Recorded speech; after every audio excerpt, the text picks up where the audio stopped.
علی بھائی اگلا سوال ہے، ہمارے سب کانٹیننٹ کے معاشرے میں عموماً ایک جملہ بولا جاتا ہے ظلم خدا کا، حالانکہ یہ صراحتاً کفریہ جملہ ہے۔ اب تو نوبت یہاں تک پہنچ چکی ہے کہ بعض اوقات ہمارے ٹی وی اینکرز اور پولیٹیشنز بھی اپنے مخالفین کی برائی کا ذکر کرنے سے پہلے عادتاً یہ جملہ بول دیتے ہیں ظلم خدا کا، نعوذ باللہ تعالی۔ علی بھائی سے ریکویسٹ ہے کہ اس اخلاقی برائی پر بھی کچھ نہ کچھ ضرور کہیں، شکریہ۔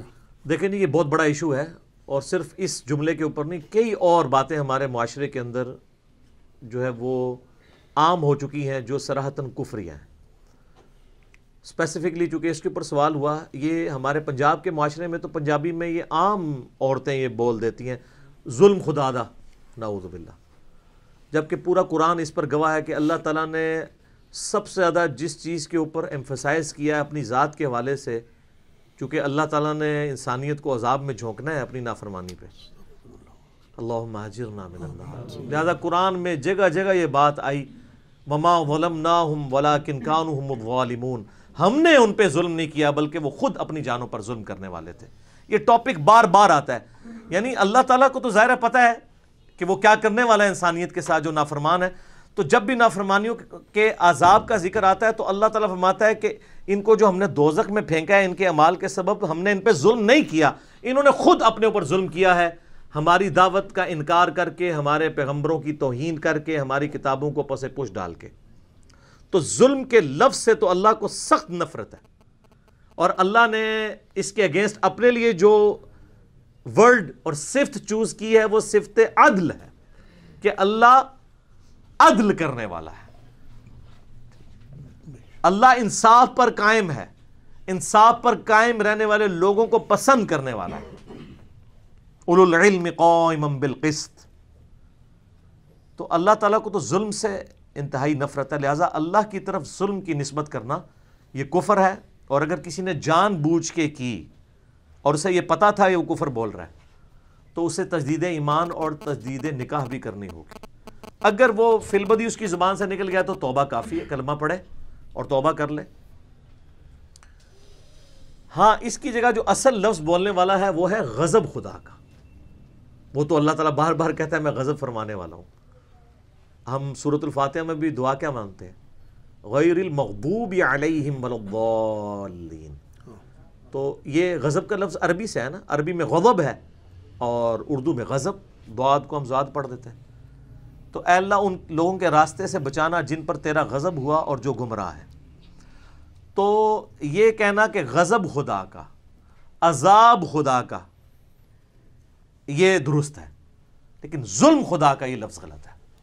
اسی طریقے سے عموماً کسی کے گھر کے اندر جوان موت ہو گئی تو لوگ، خصوصاً جو اپنے ہوش و حواس میں نہیں رہتی ہیں عورتیں جوان بیٹے کی موت کے اوپر، وہ تو یہاں تک کہہ دیتی ہیں کہ اللہ نے ساڑھے کار ویکھیا سی۔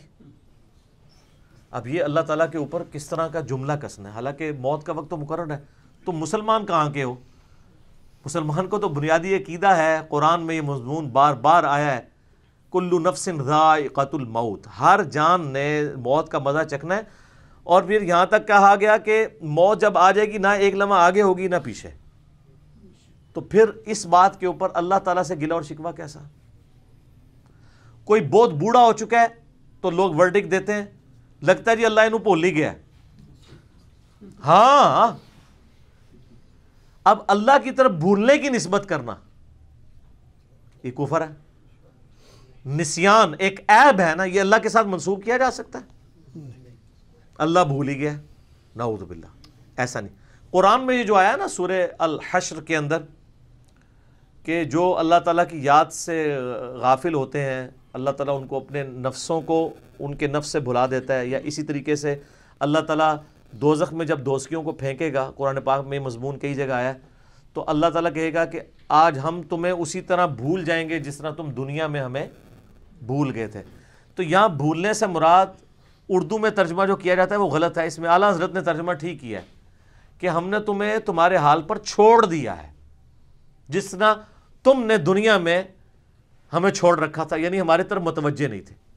تو وہاں بھولنا اپنے لغت کے معنوں میں نہیں اس طرح استعمال ہو رہا، بلکہ اصطلاحاً اس کے لیے اردو میں لفظ استعمال ہوگا تمہارے حال پر چھوڑ دیا۔ اللہ بھولتا تو نہیں ہے نا, اللہ تو ہر چیز کا حساب رکھے ہوئے ہے, اللہ فرشتوں کا محتاج نہیں ہے. اسی لیے تو آپ دیکھیں احادیث میں آتا ہے لوگوں کی ڈھیروں نیکیاں قیامت والے دن لائی جائیں گی, اور اللہ تعالیٰ کہے گا یہ ریاکاری کی وجہ سے ہوا ہے, سب کچھ ختم. فرشتوں نے تو وہ لکھ لی ہوئی ہوں گی, فرشتے تو دھوکہ کھا جاتے ہیں اس اعتبار سے کہ ان کو علم الغیب نہیں ہے. سر صحیح مسلم میں حدیث نہیں ہے قیامت والے دن ایک سخی کو, ایک شہید کو اور ایک قاری کو قرآن کے لایا جائے گا, اللہ فرمائے گا میں نے تجھے جو ہے وہ اتنی دولت دی تھی, اس کے بدلے تو نے کیا کیا؟ وہ کہے گا یا اللہ میں نے اتنا مال تیری راہ میں خرچ کیا, اور فرشتوں نے وہ نامہ مال میں لکھی ہوئی ہوں گی نیکی. اللہ فرمائے گا تو نے صرف اس لیے کی کہ لوگ تجھے نیک کہیں, اور تجھے دنیا میں لوگوں نے نیک کہہ لیا, اب ہمارے ہاں تیرے لیے کوئی اجر نہیں ہے, اونا منہ کر کے دوزخ میں. شہید سے اللہ پوچھے گا, وہ کہے گا یا اللہ جان تو دے دی اور کیا کرتا؟ اللہ فرمائے گا تو نے جان اس لیے دی کہ تاکہ لوگ تجھے کہیں بڑا بہادر ہے, تو لوگوں نے تیری بڑی تعریف کی تھی, میرے ہاں تیرے لیے کوئی اجر نہیں. یار اللہ کتنا غیرت مند ہے, ایک بندے نے جان بھی دے دی ہے نا, ذرا سا اس میں یہ چیز داخل ہوئی ہے نا, اللہ نے کہا کوئی نہیں. مسند احمد میں حدیث ہے جس نے دکھلاوے کے لیے روزہ رکھا اس نے شرک کیا, جس نے دکھلاوے کے لیے نماز پڑھی اس نے شرک کیا, جس نے دکھلاوے کے لیے صدقہ کیا اس نے شرک کیا. پھر صحیح مسلم کی اسی حدیث میں آتا ہے کہ پھر اللہ تعالیٰ ایک قاری کو بلائے گا, تو نے کیا کیا؟ کہ یا اللہ میں نے پوری زندگی قرآن سکھایا لوگوں کو, تو نے مجھے یہ دولت دی تھی, تو اللہ نے فرمایا اس لیے تو کرتا رہا کہ لوگ تجھے کہیں بڑا علامہ بڑا قاری ہے, تو لوگوں نے تیری بڑی تعریف کی ہے, تجھے اجر مل چکا ہے, اوندھا منہ کر کے دوزخ میں. تو صحیح مسلم کی ایک اور حدیث ہے کہ اللہ تعالیٰ تمہاری شکلوں اور مال کو نہیں دیکھتا, دلوں اور اعمال کو دیکھتا ہے. یہ جو شکلوں سے اور بڑی خوبصورت نورانی شکلیں بنا بنا کے, اور یار وہ اللہ کے بندوں آپ کسی غیر مسلم کو بھی جو ہے نا 4 دن اے سی والے کمرے میں رکھ کے خوبصورت سی داڑھی رکھوا کے تو پیاری سی پگڑی باندھ دیں تو وہ بھی نورانی نظر آنا شروع ہو جائے گا. ٹھیک ہے نا, یہ اس سے آپ پبلک کو دھوکہ دے سکتے ہیں, اللہ کو نہیں. اللہ کے لیے شکلیں کوئی میٹر نہیں کرتی, کوئی شکلیں تو اس نے خود بنائی ہیں. کسی کو سفید رنگت دی, کسی کو کالی دی, کسی کے ہونٹ موٹے بنائے, کسی کے باریک بنائے, کسی کا ناک موٹا بنا دیا. حضرت بلال حبشی ہمارے سب کانٹیننٹ کی ڈاکٹرین میں خوبصورت تو نہیں ہو سکتے, یہاں تو باریک ہونٹوں والے کو, پتلی ناک والے کو اور صاف رنگت والے کو خوبصورت سمجھا جاتا ہے. حبشی میں تو اس طرح کی کوئی چیز نہیں ہوتی ہے. لیکن صحیح بخاری اٹھا کے دیکھ لیں, حضرت عمر کہا کرتے تھے ابو بکر ہمارے سید ہیں جنہوں نے ہمارے سید بلال کو آزاد کروایا. سبحان اللہ. تو اللہ تبارک و تعالیٰ کے ہاں تو کرائٹیریا بالکل ڈیفرنٹ ہے, ہم لوگوں نے کرائٹیریے بالکل کوئی اور بنائے ہوئے ہیں. لہٰذا زبان کو بڑی احتیاط سے استعمال کریں. صحیح بخاری اور صحیح مسلم دونوں میں حدیث موجود ہے, نبی صلی اللہ علیہ وآلہ وسلم نے فرمایا کہ بعض اوقات انسان پوری زندگی جنتیوں والے اعمال کرتا رہتا ہے حتیٰ کہ جنت سے ایک بالشت رہ جاتا ہے, اور اپنے منہ سے کوئی ایسا کلمہ نکال دیتا ہے کہ دوزخ کے اندر پہنچ جاتا ہے. وہ استغفر اللہ تو بولے, تو یہ اس طرح کے کلمات نکالنے سے ایسا ہو جاتا ہے نا. تو اس لیے ڈرنا چاہیے کہ انسان اپنی زبان کو کہاں پہ استعمال کر رہا ہے. خصوصاً اللہ اور اس کے رسول کے معاملے میں آپ مذاق بھی نہیں کر سکتے. سورہ توبہ کے اندر بھی آتا ہے نا کہ وہ منافقین جو ہیں وہ بھی نبی علیہ السلام کے ساتھ اس طرح کی گفتگو کرتے تھے, اگر کوئی کاؤنٹر کوشچن ہو جاتا تو کہتے ہیں ہم تو مذاق کر رہے تھے. تو اللہ نے اتنا سخت فتویٰ دیا, کیا اللہ اس کا رسول ہی رہ گئے کہ تم ان سے مذاق کرو؟ تم ایمان لانے کے بعد کافر ہو چکے ہو, اللہ کے رسول کے ساتھ مذاق کرتے ہو.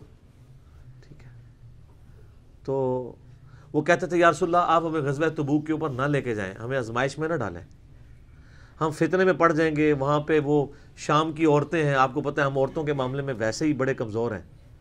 ہائے ہائے ہائے, اللہ نے فرمایا تم فتنے میں وہاں پہنچے بغیر ہی پڑ چکے, اس سے بڑا کیا فتنہ ہوگا کہ رسول اللہ کے ساتھ غداری کر رہے ہو. آج نبی علیہ السلام کی جان سے بڑھ کر کوئی اور تمہیں چیز ہونی چاہیے تھی, اپنی جانیں ان کے لیے نچھاور کرتے. تو فتنے میں تم پڑ چکے کہ تم نے اپنی جانوں کو رسول اللہ کے اوپر ترجیح دے دی ہے, وہاں جا کے کیا فتنے میں تم نے پڑھنا ہے. ہمارے ٹی وی اینکرز بھی اور religious so called scholar modern بعض اوقات اسلام کے معاملات کے اندر اس طرح کی گفتگو کرتے ہیں کہ وہ اپنی طرف سے تو علم جھاڑ رہے ہوتے ہیں، حالانکہ جہالت ہی جھاڑ رہے ہوتے ہیں، اور کئی لوگوں کا ذہن خراب کرتے ہیں اور اپنی آخرت برباد کرتے ہیں. بعض اوقات انٹینشنلی بھی کرتے ہیں، بعض اوقات ان انٹینشنلی بھی. یہ پچھلے دنوں اسلامی سزاؤں کے حوالے سے جاوید چودھری صاحب کا جو ایک کالم انہوں نے لکھا تھا، میں نے اس کے اوپر ریکارڈنگ کروا دی تھی. کئی لوگوں تک ماشاءاللہ وہ پہنچی ہے کہ یار احتیاط سے اپنی زبان کو استعمال کریں، اسلام کے اوپر گفتگو کرتے ہوئے، دین کے حوالے سے گفتگو کرتے ہوئے کوئی ایسے الفاظ استعمال نہ کریں جس میں جو ہے نا وہ کفر کا پہلو نکلا ہے. تو یہ ظلم خدا کا بولنا یہ کفر ہے. اسی طریقے سے اکثر آپ پنجابی میں محاورہ سنتے ہیں، اردو میں بولا جاتا ہے پہلے پیٹ پوجا پھر کام دھوجا. یہ بھی کلمات کفر ہے. پیٹ کی پوجا کرنا، اللہ کے سوا تو کسی کی پوجا نہیں ہے. اگر آپ کہیں جی نہیں پیٹ پوجا سے مراد جو ہے وہ کھانا پینا ہے، تو اس کے لیے پوجا کا لفظ تو نہیں استعمال ہوتا. میں پھر سورہ توبہ کی وہ آیت کوٹ کروں گا کہ اللہ اس کا رسول ہی رہ گئے ہیں کہ تم مذاق کے طور پہ ان کے لیے الفاظ استعمال کرو. اردو میں محاورہ بولا جاتا ہے میری انتڑیاں قل ہو اللہ پڑھ رہی ہیں. کوئی اور الفاظ استعمال کر دیں آپ، نہ دین کے معاملات کو بیچ میں لے کے آئیں. پیٹ پوجا کا لفظ استعمال نہ کریں. اسی طریقے سے کئی ایک گانے ہیں جو ہمارے نوجوان گنگنا رہے ہوتے ہیں اور ان میں کلمات کفر موجود ہوتے ہیں.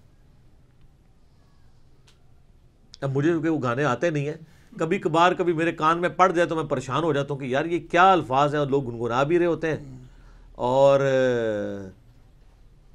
ان کو یہ خبر بھی نہیں رہتی کہ اس کی وجہ سے ان کا عقیدہ ہی خراب ہو گیا. کبھی محبوب کے لیے کہہ رہے ہوتے ہیں سجدہ کریں تجھے، ٹھیک ہے جی، اور کبھی کچھ الفاظ استعمال کر رہے ہوتے ہیں. وہ میرے خیال ایک عام مسلمان فوراً جج کر سکتا ہے کہ یہ کلمات کفر ہیں. اب اگر کوئی کہتا نہیں جی ہم اس نیت سے نہیں کر رہے، سر یہ نیت والے مسئلے جو ہیں خدا کے لیے ان کو ختم کریں. فتویٰ ظاہر کے اوپر لگتا ہے، جو آپ الفاظ بولیں گے آپ اس فتوے کی زد میں آئیں گے. لہٰذا اپنی زبان کو سنبھال کے بولا کریں، چاہے کوئی ٹی وی اینکر ہے یا کوئی اور بندہ ہے، کوئی صحافی ہے، کیونکہ یہ وہ لوگ ہیں جن کو زیادہ بولنے کا شوق ہوتا ہے. اور پولیٹیشینز یہ کبھی بھی اس طرح کا لفظ استعمال نہ کریں ظلم خدا کا، نعوذ باللہ. بلکہ آپ نے بولنا ہے تو غضب خدا کا کہیں، ظلم خدا کا لفظ استعمال نہ کریں. اور جنہوں نے پہلے کہہ چکے اللہ سے توبہ کریں، اور کبھی زبان سے نکل جائے بعد میں ایڈیٹنگ کر کے بیچ میں سے نکال دیں، آپ توبہ کریں اور اپنی پریکٹس کریں، بولنے سے پہلے تول لیں اس طرح کے الفاظ کے اوپر. تو انشاءاللہ تعالیٰ آپ کے لیے دنیا اور آخرت میں آسانی ہوگی، ادروائز مارے جائیں گے. ٹھیک ہوگا. جزاکم اللہ خیر و احسن.